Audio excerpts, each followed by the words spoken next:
ఓం శ్రీమాత్రే నమః. నిత్యార్చనకు స్వాగతం. ఒక రాజు యుద్ధం అయిపోయాక తన సైన్యంతో తిరిగి రాజధానికి వెళుతుంటే తెచ్చుకున్న ఆహార పదార్థాలు, భోజన సామాగ్రి అయిపోయాయి. మొదలే యుద్ధంలో అలసిపోయిన సైనికులు ఆకలి తట్టుకునే పరిస్థితిలో లేరు. రాజుగారు ఆ విషయం గ్రహించి కొంతమంది భటులను దగ్గర ఉన్న ఊళ్ళోకి వెళ్ళి ఏదైనా పొలం నుంచి ధాన్యం, కూరలు తీసుకురమ్మని ఆదేశించారు. భటులకు విషయం సగం అర్థమైంది, సగం అర్థం కాలేదు. రాజుగారు ధాన్యం, కూరలు బలవంతంగా తీసుకురమ్మన్నారని భటులు అపోహపడ్డారు. అప్పటిదాకా యుద్ధం చేసి వచ్చిన వారికి అంతకన్నా ఏం తోచుతుంది?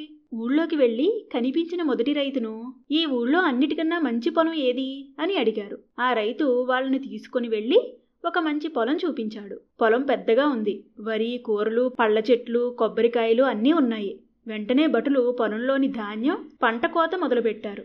చూసి హడలిపోయిన రైతు, ఇక్కడ వద్దు, నేను వేరే చోటు చూపిస్తాను అన్నాడు.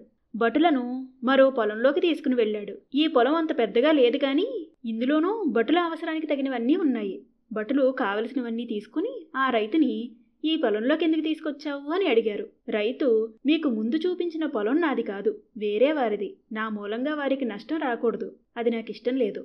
ఈ పొలం నాది, ఇందులోంచి మీకు ఏదైనా ఇచ్చే హక్కు నాకు ఉంది అని చెప్పాడు.